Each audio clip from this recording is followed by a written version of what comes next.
Bismillahirrahmanirrahim. Assalamualaikum warahmatullahi wabarakatuh. Alhamdulillahilladzi ansala sakinata fi qulubil mu'minin liyazdadu imanan ma'a imanihim walillahi junudus samawati wal ard wa kana Allahu aliman hakima. Wa sallallahu ala sayyidina Muhammadin allazi arsalahu ilan nasi basyira wa nadhira wa ala ali Muhammadin wa sahbihi wa sallama tasliman katsira, amma ba'du. Bapak Ibu, saudara sekalian yang semoga kita semua dirahmati, dimuliakan oleh Allah Subhanahu wa taala. Alhamdulillah, senantiasa kita memuji Allah, bersyukur atas segala limpahan nikmat dan karunia-Nya.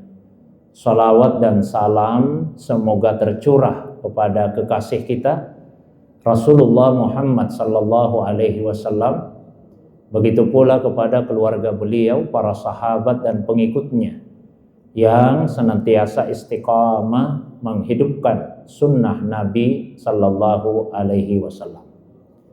Bapak Ibu hadirin yang semoga dirahmati, dimuliakan oleh Allah Subhanahu wa taala. Tema kajian kita pada siang hari ini yaitu puasa sebagai instrumen pendidikan adab dan penguatan nilai-nilai takwa. Saya mulai tentang apa yang dimaksud dengan adab. Ada dua istilah yang sangat dekat maknanya dalam bahasa Arab, yaitu akhlak dan adab. Bahkan sebagian kalangan mempersamakan saja antara akhlak dan adab. Tapi sebagian ulama yang lain membedakan antara akhlak dan adab tersebut. Yang membedakan pun punya beberapa pandangan. Salah satunya berpendapat bahwa akhlak itu adalah al-qiyam wal mabadi ad-dakhiliyah fil insan. Jadi akhlak adalah qiyam, nilai-nilai, dan mabadi dakhiliyah, prinsip-prinsip dasar yang bersifat internal fil insan, di dalam diri manusia, yang kemudian mengontrol dan mengendalikan perbuatan manusia. Jadi akhlak itu sifatnya adalah nilai yang tertanam dalam jiwa. Kalau bahasanya Imam Al-Ghazali dalam kitab Ihya Ulumuddin, akhlak itu adalah hayyi'atun fin nafsi rasihatun. Satu institusi, satu karakter di dalam jiwa yang kokoh. Tasduru anha al-af'al, yang kemudian melahirkan perbuatan. Bisuhulatin wa yusrin, dengan mudah dan dengan gampang. Ya, bighairi fikrin wala ruwiyah, tanpa banyak pemikiran, tanpa banyak pertimbangan. Intinya akhlak itu sifatnya internal. Nah, kalau adab, dia adalah at-ta'bir al-khariji anil akhlak, ekspresi eksternal dari akhlak. Jadi kalau akhlak ada di dalam jiwa, yang nampak di luar itulah adab. Adab itu adalah apa yang terlihat ya pada seorang manusia. Itu satu pandangan. Ada juga ulama yang mengatakan kalau akhlak itu ada yang buruk, ada yang baik. Tapi kalau adab semuanya baik.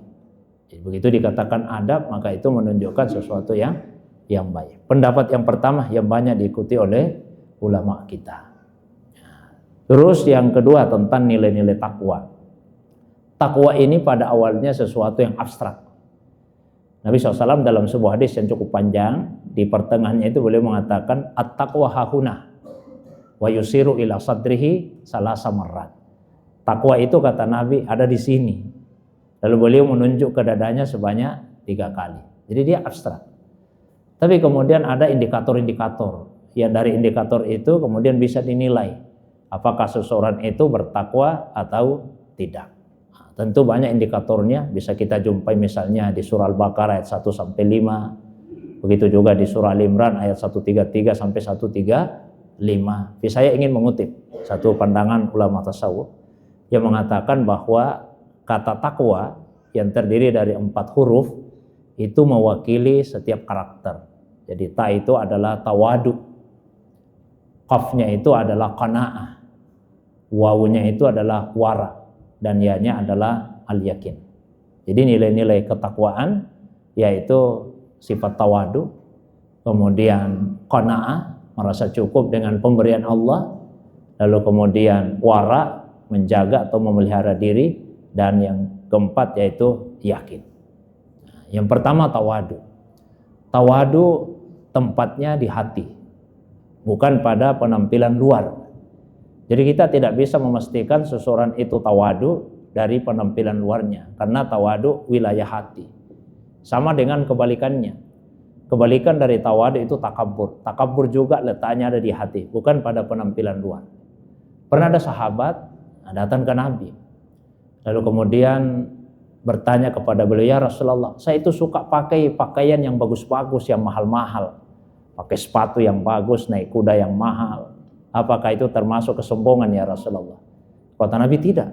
Innallaha jamilun yuhibbul jamala. Sesungguhnya Allah itu maha indah dan Allah itu menyukai keindahan. Jadi apa itu takabur? Takabur itu adalah batarul haq wa ghamtun nas. Ya, menolak kebenaran dan meremehkan orang lain. Jadi ini sikap batin yang menentukan apakah seseorang itu takabur atau tawadu. Maka bukan berarti kalau ada orang yang suka berpakaian yang parlente, pakai mobil yang mahal, yang mewah, tinggal di rumah yang besar, wah, sombong sekali orang itu. Belum tentu. Sebaliknya belum tentu kalau ada orang yang penampilannya lusuh, pakaiannya kumuh, tawadunya orang itu. Belum tentu. Yang menentukan itu adalah hatinya, bukan pada apa yang tampak di luar. Saya ceritakan satu kisah untuk mendukung ini. Di Iskandaria, salah satu provinsi di Mesir, ada seorang wali Allah namanya Abul Abbas Al-Mursi, Mursi Abul Abbas. Beliau salah satu tokoh tarikat Saziliyah. Kewaliannya populer, terkenal luas. Maka banyak yang datang untuk tabarruk, mengambil berkah dan juga mengambil ilmu dari beliau. Nah, suatu hari ada seseorang yang datang dari Maroko, secara khusus datang untuk menjumpainya. Dalam perjalanan ketemu dengan seorang nelayan. Nelayan ini hidup sangat sederhana, tinggal di gubuk, ya pekerjaannya nelayan. Habis salat subuh zikir-zikir, udah pergi ke laut, asal sudah dapat ikan yang dirasa cukup untuk dimakan pada hari itu, balik lagi ke daratan supaya bisa salat zuhur pada waktunya. Siklus hidupnya seperti itu saja, sangat sederhana. Nah, nelayan ini kemudian bertanya, Bapak mau kemana? Oh, saya mau ke Iskandaria. Dalam rangka apa? Saya mau ketemu dengan seorang wali Allah yang ada di sana. Siapa namanya? Mursi Abul Abbas. Nah, kata si nelayan, oh itu teman saya. Teman saya. Kalau kamu ketemu, sampaikan salamku. Sampaikan juga pesanku. Apa pesannya, Pak? Sampaikan kepadanya supaya dia mendoakan saya. Doanya mudah-mudahan Allah SWT mengeluarkan dunia dari dalam hatiku. Berangkatlah orang tadi. Setelah bertanya sana sini, akhirnya ketemu dengan Mursi Abul Abbas. Alangkah kagetnya beliau pada saat ketemu, karena jauh dari ekspektasinya, jauh dari gambarannya. Ternyata Mursi Abul Abbas ini orang yang sangat kaya raya. Rumahnya laksana istana. Pelayannya banyak. Bahkan pada saat ketemu di hadapannya itu tersaji aneka macam makanan-makanan yang enak, yang lezat. Mulai timbul keraguan di hatinya. Wah, benarkah ini walinya Allah? Kok modelnya seperti ini? Nah, apalagi ada pesan dari nelayan tadi. Dia meminta supaya Mursi Abul Abbas mendoakan nelayan itu agar Allah mengeluarkan dunia dari dalam hatinya. Tapi karena ini pesan amanah, disampaikan juga, Pak, ini saya ketemu dengan seorang nelayan yang mengaku sebagai temannya Bapak. Kata Mursi Abul Abbas, oh iya betul, teman saya itu. Gimana kabarnya? Alhamdulillah sehat-sehat. Nah, ini ada juga pesannya. Apa itu? Dia minta didoakan. Oh, nanti saya doakan. Apa yang dia mintakan? Dia minta didoakan supaya Allah keluarkan dunia dari dalam hatinya. Didoakanlah ya Allah keluarkan dunia dari dalam hatinya. Maka kata orang tadi, Pak, minta tolong beri saya pemahaman. Terus terang saya merasa sangat kebingungan. Kenapa Anda merasa kebingungan? Bagaimana tidak? Sepertinya ini doa terbalik. Bapak ini kan kaya raya, punya rumah yang besar, Pelayan banyak, makanan enak. Tapi justru Bapak mendoakan nelayan yang miskin, hidupnya sederhana. Supaya Allah mengeluarkan dunia dari dalam hatinya. Terbalik ini sepertinya doa. Mestinya nelayan itu yang doakan Bapak. Supaya Allah keluarkan dunia dari hatinya Bapak. Kata Mursi Abdul Abbas, oh tidak, sudah cocok itu doa. Itulah sebabnya saya minta, tolong pahamkan saya. Karena saya tidak memahami, kenapa seperti ini ceritanya. Kata Mursi Abdul Abbas begini, itu nelayan, memang kehidupannya seperti itu. Ya sederhana, tinggal di gubuk. Tapi di hatinya masih ada ta'alluq kepada dunia. Masih ada ketergantungan kepada dunia. Itu kalau pergi melaut masih khawatir. Bagaimana kalau tidak ada ikan kudapan hari ini? Apa yang bisa dimakan? Jadi di hatinya masih ada ketergantungan kepada dunia. Oh beda dengan saya, hartaku banyak tapi saya sama sekali tidak pernah hatiku tergantung kepada dunia. Itulah sebabnya dia minta supaya saya doakan agar Allah keluarkan dunia dari dalam hatinya. Jadi yang menentukan itu bukan tampilan luar, Pak, tapi isi hati. Para ulama tasawuf dulu sering baca doa begini, Allahumma ij'alid dunya fi aidina wa la taj'alha fi qulubina. Ya Allah, letakkan dunia itu dalam genggaman tangan kami, tapi jangan pernah masukkan dunia ke dalam hati-hati kami. Silakan kita miliki dunia, tapi jangan dimasukkan ke dalam hati kita. Mungkin saya pernah sampaikan contoh yang sederhana ya, saya ulangi. Kalau kita punya sepatu, punya sandal, tempatnya di mana tempatnya? Sandal sepatu tempatnya di mana? Di kaki, yakin di kaki. Kalau sebentar kita keluar dari masjid, hilang sandalnya, hilang sepatunya, yang sakit apanya? Hati. Oh berarti sandalnya di hati. Buktinya waktu hilang yang sakit hatinya. Mestinya kalau sandalnya ditaruh di kaki, ketika dia hilang, hati tidak sakit. Hati itu sakit kalau sandalnya ditaruh di hati. Jadi kalau sandal hilang, sepatu hilang, tidak usah sakit hati. Kalau sandalnya tidak dimasukkan ke dalam hati kita. Kan kasihan ini hati. Selama ini yang menikmati sandal sepatu itu kaki. Giliran dia hilang, hati yang sakit. Biarlah kaki saja yang sakit. Toh selama ini kakinya yang menikmati. Nah itu gambaran Pak. Jadi tawadu juga begitu. Tawadu itu letaknya di hati. Bukan pada tampilan luar. Kalau Allah memberi kita nikmat, memberi kita harta, bagus kalau kelihatan itu nikmat. Innallaha yuhibbu ayyara asara nikmatihi fi abdihi. Sesungguhnya Allah senang melihat asar pemberiannya itu terlihat pada hamba-hambanya. Maka dalam agama yang dilarang bukan cuma pura-pura kaya, tapi juga dilarang pura-pura miskin. Nah, agama melarang itu. Ibaratnya seperti ini. Ada yang pulang dari luar negeri atau pulang umrah lah. Terus bagi-bagi hadiah. Ibu-ibu dikasih mukena satu-satu. Kita Pak dikasih sajadah-sajadah kecil, itu dikasih songkok. Pemberiannya tidak pernah dipakai. Kira-kira gimana perasaan orang tersebut? Oh, pasti dia kecewa. Rugi-ruginya saya carikan khusus mukena, carikan khusus songkok yang mahal-mahal lagi yang saya belikan, tidak pernah dipakai. Tapi kalau misalnya pemberiannya selalu dipakai, tentu dia merasa senang. Nanti kalau pergi lagi umrah, yakin dibelikan lagi Pak. Nah, Allah juga senang apabila pemberiannya itu terlihat pada hamba-hambanya. Nah, puasa ini salah satu instrumen yang bisa menjadikan diri kita sebagai pribadi-pribadi yang tawadu, yang rendah hati. Apa yang kita mau sombongkan? Ternyata kita baru menahan diri, tidak makan, tidak minum, tidak melakukan hubungan suami istri. Dari subuh sampai maghrib, kita sudah merasa sangat menderita. Kita merasa sangat loyo. Baru seperti itu. Cobaan dari Allah SWT sudah kehilangan kemampuan, kehilangan tenaga kita. Jadi tidak ada yang layak untuk kita sombongkan. Kita ini manusia hina di hadapan kemuliaan Allah, kecil di hadapan kemahabesaran Allah, dan lemah di hadapan kemahakuasaan Allah Subhanahu wa taala. Puasa menyadarkan diri kita akan hal tersebut. Itu tawadu. Kemudian yang berikutnya qanaah. Merasa cukup dengan apa yang Allah berikan pada kita. Nah, qanaah ini nanti akan melahirkan sikap wara. Ya, wara. Selalu berhati-hati. Kita bahas qanaah dulu. Masalah manusia itu sebetulnya bukan masalah banyak atau sedikitnya hartanya. Tapi masalah manusia itu adalah merasa cukup atau tidak merasa cukup. Mengapa ada orang yang korupsi? Apakah karena hartanya sedikit, uangnya sedikit? Kan ternyata tidak. Kita lihat di media-media yang diberitakan melakukan korupsi yang sudah punya banyak harta. Berarti bukan masalah sedikit.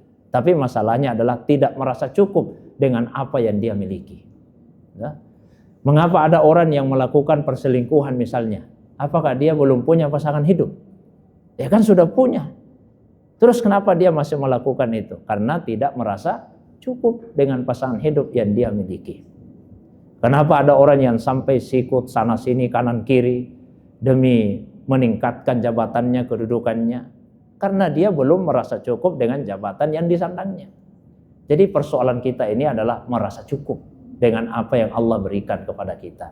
Karena itu diajarilah kita oleh Nabi untuk berdoa. Allahumma akfini bihalalika an haramika wa bifadlika an maksiatik. Ya Allah, cukupkan saya dengan yang halalmu supaya saya terjauh dari yang haram, dan cukupkan saya dengan karuniamu ya Allah. Allahumma akfini bihalalika an haramik wa bifadlika amman siwak. Ya, cukupkan saya dengan karuniamu supaya saya tidak menggantungkan diri kepada yang selain dirimu. Nah, kalau orang sudah kana, dia akan wara. Wara itu sendiri bertingkat-tingkat. Yang paling rendah waraknya mencukupkan diri dengan yang halal. Mencukupkan diri dengan yang halal. Artinya yang haram tidak diambil, yang subhat juga tidak diambil. Cukup ambil yang halal saja. Ini wara yang paling rendah.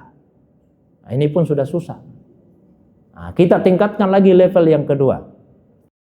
Level keduanya, wara itu adalah mencukupkan diri dengan yang halal yang dibutuhkan. Karena terkadang biar kita tidak butuh, kita juga mau ambil dengan alasan halal, ini milik saya sendiri. Ya memang halal, tapi kalau tidak butuh dan orang hidup wara, maka dia akan melepaskannya. Coba sekali-sekali kita buka lemari, perhatikan pakaian yang kita koleksi di dalam. Akan ada di antara pakaian-pakaian yang kita jumpai, ternyata kita tidak butuh. Memang itu halal, karena kita beli dengan harta kita sendiri. Tapi kalau kita tidak butuhkan, maka tidak usah kita ambil. Nah, ini level wara yang kedua. Level wara yang ketiga itu adalah mencukupkan diri dengan yang halal, yang dibutuhkan. Dan ketika ada yang lebih butuh, maka kita prioritaskan yang lebih membutuhkannya. Nah, itu yang lebih tinggi lagi.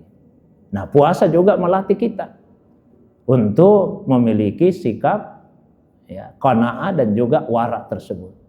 Ya, betapa tidak. Jangankan dari yang haram, yang halal saja kalau di siang hari kita tidak lakukan.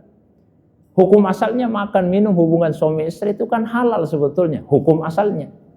Tapi begitu masuk bulan Ramadan, mulai dari subuh sampai maghrib, kita tinggalkan ini. Sekalipun hukum asalnya halal.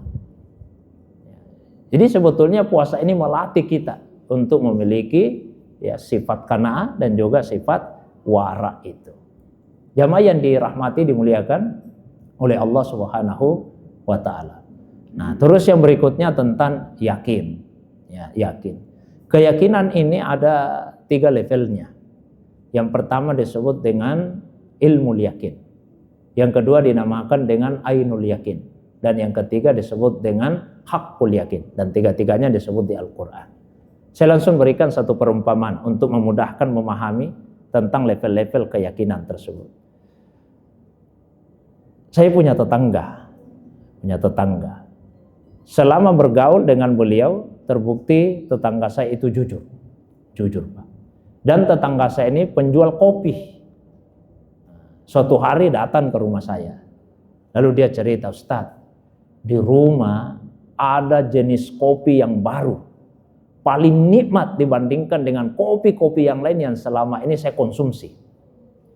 Begitu tetangga saya menyampaikan informasi tersebut, kira-kira saya akan yakin tidak dengan apa yang disampaikan? Yakin atau ragu-ragu, Pak? Yakin. Kenapa yakin? Karena tetangga saya itu orangnya jujur. Dan memang dia penjual kopi. maka saya yakin dengan apa yang disampaikan. Ini level keyakinan yang paling rendah, namanya ilmu yakin. Keyakinan hanya atas dasar informasi yang disampaikan. Setelah itu diajaklah saya ke rumahnya. Ayo Ustaz ke rumah. Nah, diajak saya ke rumahnya. Begitu sampai di rumahnya, dihidangkan di depan saya, Pak Ibu, kopi itu. Ini Ustaz, kopi yang saya ceritakan tadi. Keyakinan saya bertambah. Karena sekarang bukan lagi hanya atas dasar informasi, tapi saya sudah melihat sendiri kopi itu.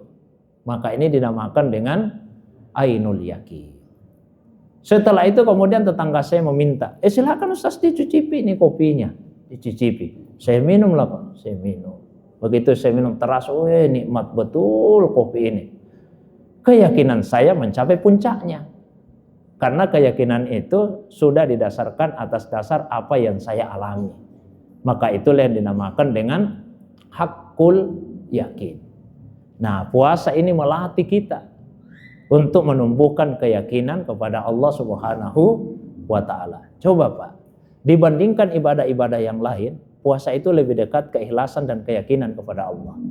Kenapa demikian? Kalau ibadah lain sifatnya ibadah fi'liyah, ibadah melakukan.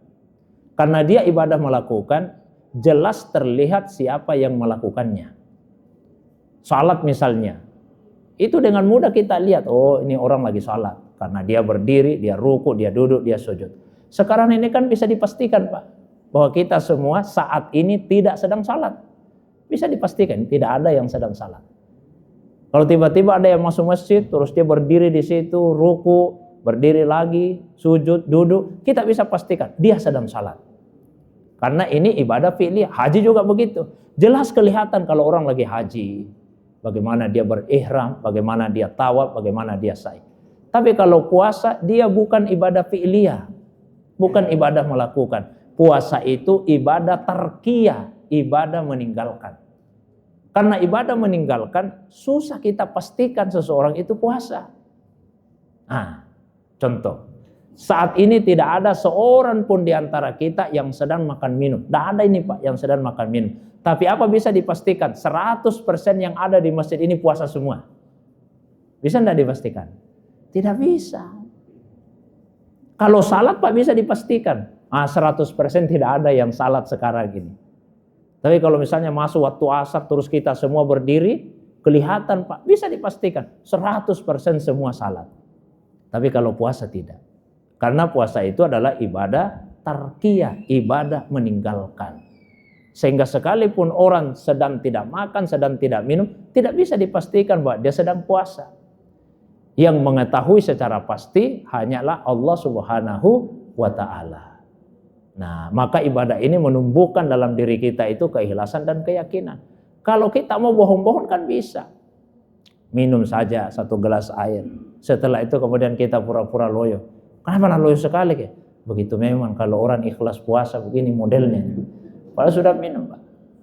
Nah, ini tentang ibadah puasa itu. Jadi puasa akan menjadi salah satu alat yang bisa mendidik kita untuk punya adab yang baik dan juga menumbuhkan nilai-nilai ketakwaan. Nah, bahkan lebih daripada itu bukan saja hubungan dengan Allah tapi juga hubungan dengan sesama manusia. Di dalam bulan Ramadan ini bukan hanya puasa, tapi juga kita dianjurkan untuk banyak berinfak, banyak bersedekah. Nah, itu untuk menumbuhkan kesalehan sosial dengan sesama manusia. Nah, zakat ini sendiri ada syariatnya, ada hakikatnya. Udah, kalau syariatnya udah jelas. Hakikatnya seperti ini. Ada seorang tokoh sufi wanita namanya Rabi'ah al-Adawiyah. Beliau berkata seperti ini. Ilahi makana nasibi minad dunya fa'atihi lil kafirin wa makana nasibi minal akhirah fa'atihi lil mu'minin wala uridu minad dunya illa zikrak wala uridu minal akhirah illa ru'yatan. Tuhanku, kalau misalnya ada bagianku dari kehidupan dunia, kalau misalnya ada bagianku dari kehidupan dunia, apakah itu harta, jabatan, kedudukan, popularitas dan seterusnya, kalau ada bagianku dari kehidupan dunia, kasih saja Tuhan kepada orang kafir bagianku itu. Saya rela memberikan kepada orang kafir. Karena sering bagian-bagian kehidupan dunia yang membuat kita lalai dari Allah. Terus yang berikutnya, kalaupun misalnya ada bagianku juga Tuhan dari kehidupan akhirat, kasih saja untuk orang yang beriman. Jadi bagianku kalau misalnya ada pahala dari ibadah yang saya lakukan di akhirat, kasih saja kepada orang yang beriman. Karena bukan itu yang saya inginkan. Wala uridu minad dunya illa zikra. Tidak ada sama sekali yang saya inginkan dari dunia ini kecuali mengingatmu ya Allah. Wala uridu minal akhirah illa ru'yatan. Dan tidak ada yang saya inginkan dari kehidupan akhirat kecuali memandangmu. Itu saja sudah cukup bagi saya. Nah, dan ini keikhlasan yang paling tinggi levelnya. Karena ikhlas itu 3 level. Yang paling rendah keikhlasannya yaitu mereka yang beribadah masih mengharapkan imbalan dunia. Ada orang rajin salat duha, Pak, ditanya, kenapa rajin sekali salat duha? Saya kira Ustaz, kalau kita rajin salat duha, rezekinya lancar, urusannya dimudahkan. Oh, berarti salat itu dijadikan alat untuk mendapatkan dunia. Boleh tidak seperti itu? Ya boleh, tapi ikhlasnya paling rendah. Ada yang rajin puasa, bukan cuma puasa wajib, puasa sunnah rajin sekali puasa. Ibu, kenapa rajin sekali puasa? Sejak saya rajin puasa, bagus kurasa badanku. Saya sehat-sehat, ini sekaligus diet juga. Oh, berarti puasa itu dijadikan sarana untuk kepentingan dunianya. Apa boleh seperti itu? Boleh. Tapi ini keikhlasan yang paling rendah. Nah, kalau ingin tingkatkan level keikhlasan kita, tidak lagi mengharapkan imbalan dunia. Yang diharapkan apa? Imbalan akhirat saja. Dia beribadah supaya tidak masuk neraka, dia beribadah supaya dia bisa masuk surga. Dan itu yang sering kita minta di bulan Ramadan ini. Allahumma inna nas'aluka ridhaka wal jannah wa na'udzubika min sakhatika wan nar. Tapi yang paling tinggi keikhlasannya yaitu mereka yang beribadah tidak lagi mengharapkan akhirat apalagi dunia. Yang diharapkan hanya ridha Allah saja. Rabi al-Adawiyah kalau sujud dalam salat bacaannya begini. Ya Rabba ma'abattuka khaufan min narik au ragbatan fi jannatik wa inna ma'abattuka imtisalan li amrik wa ibtiga'an li wajhik. Tuhan, saya ini tidak menyembahmu karena takut nerakamu. Saya juga tidak menyembahmu karena ingin masuk surgamu. Tapi saya menyembahmu ya Allah semata-mata karena melaksanakan perintahmu dan mencari ridhamu. Sama dengan seorang wali Allah yang lain namanya Abdul Aziz Ad-Dabbagh. Beliau berasal dari kota Paza, salah satu kota di Persia, di Iran. Ya, wali Allah populer sekali. Kisah-kisahnya ma'ruf, tapi khusus di kalangan para ulama tasawuf. Nah, suatu hari Jibril alaihissalam datang menjumpai beliau. Panggil, Abdul Aziz, sini dulu. Ada apa Jibril? Ada informasi penting ini saya mau sampaikan. Apa itu? Saya pernah intip-intip di Lauh Mahfuz. Lihat-lihat itu di Lauh Mahfuz. Ku baca-baca daftar namanya penghuni surga, daftar namanya penghuni neraka. Namamu ku cari. Ternyata saya tidak temukan namamu di daftar nama penghuni surga. Terus saya cari-cari di daftar nama penghuni neraka. Namamu ada di situ. Coba Bapak Ibu sekalian, kalau tiba-tiba Jibril datang nanti malam ini, terus memberitahu, namanya Bapak, namanya Ibu, masuk di daftar nama penghuni neraka. Kira-kira masih mau salat tarawih? Masih mau puasa besoknya? Mungkin sudah tidak mau lagi. Sudah sekalian berhenti saya, dia sudah tercatat juga penghuni neraka. Tapi apa jawaban beliau? Jibril, surga neraka itu kan urusan Allah, bukan urusan kita. Urusan kita ini beribadah. Namanya hamba, tugas kita ibadah. Mau dimasukkan ke surga, dimasukkan ke neraka, itu urusan Tuhan itu. Begitu iya. Pulanglah Jibril. Setelah itu datang lagi. Dulu sini dulu. Ada apa lagi Jibril? Begini, kulihat-lihat kembali di Lauh Mahfuz. Saya baca-baca itu daftar nama penghuni neraka, daftar nama penghuni surga. Saya cari lagi namamu. Sudah tidak ada di daftar nama penghuni neraka. Pindah di daftar nama penghuni surga. Coba kalau kita yang diberitahu Jibril, Pak, namanya Bapak masuk penghuni surga ini. Oh, pasti kita senang sekali. Seandainya ada yang datang, Pak, minta sedekah. Berapa kau minta? Saya sudah masuk surga ini. Ada? Nah. Tapi beliau biasa-biasa saja, Pak. Reaksinya sama ketika diberitahukan masuk neraka. Jibril, saya kan sudah pernah bilang, surga neraka itu urusan Tuhan, bukan urusan kita. Mau dicatat di surga, mau dicatat di neraka, tidak ada bedanya bagi saya. Saya tetap akan beribadah. Tapi begini Jibril, Karena sudah terlanjur juga informasi itu disampaikan ke saya, ada yang saya mau tanyakan. Apa itu Abdul Aziz? Apa memang penyebabnya sampai saya bisa dicatat sebagai penghuni neraka? Apa penyebabnya? Terus apa juga penyebabnya sampai dihapus, lalu dipindahkan ke daftar nama penghuni surga? Kata Jibril, begini. Yang pertama, kenapa sampai kamu tercatat sebagai penghuni neraka? Waktu itu kamu masih remaja, masih belasan tahun, lagi baring-baring di kamar, merasa sangat kecapean. Tiba-tiba di luar pintu kamar terdengar suara langkah kaki ibumu mendekat, seperti mau masuk kamar. Jadi di hatimu itu sudah ada perasaan, pasti nasuruh kalau lagi ibu ke pasar ini, lah capeknya kurasa. Akhirnya begitu ibumu masuk kamar, apa yang kamu lakukan? Pura-pura tidur. Itulah yang menyebabkan namamu tercatat sebagai penghuni neraka. Saya waktu baca ini kisah Pak, langsung di hati saya, kalau gara-gara ini masuk neraka, masuk neraka semua barangkali ini. Karena yang lebih parah daripada ini sudah pernah dilakukan, dan bukan sekali dua kali Pak. Itulah sebabnya sejak kejadian itu, kalau beliau dipanggil ceramah, bahasa kita sekarang, pasti dalam ceramahnya itu selalu yang dibahas apa? Berbakti kepada ibu. Selalu itu yang dibahas dalam ceramahnya. Nah, terus yang kedua, kenapa bisa dihapus di neraka terus dimasukkan ke surga? Tuhan melihat ketulusanmu, keikhlasanmu dalam beribadah. Nah, jadi kalau orang ikhlas ibadah, ini level paling tinggi ini, maka Allah SWT akan memberikan kemuliaan kepada kita. Terakhir, Bapak Ibu sekalian, tentang keikhlasan ini yang merupakan salah satu nilai dari ketakwaan itu. Ada hadis riwayat At-Tirmizi dalam kitab Sunannya. Diceritakan waktu Allah menciptakan bumi ini bergoncang dengan hebat sekali. Maka kemudian Allah menciptakan gunung, sehingga bumi yang tadinya bergoncang hebat itu kembali stabil. Nah, malaikat kagum melihat kekuatan gunung itu. Malaikat bertanya, Rabb, wahai Tuhan, hal hunaka syai'un asaddu minal jabal? Masih adakah ciptaanmu itu yang lebih kuat daripada gunung ini ya Allah? Allah jawab, masih ada malaikat. Apa itu ya Allah? Al-hadid, besi. Karena besi dengan kekuatannya bisa mengeruk gunung.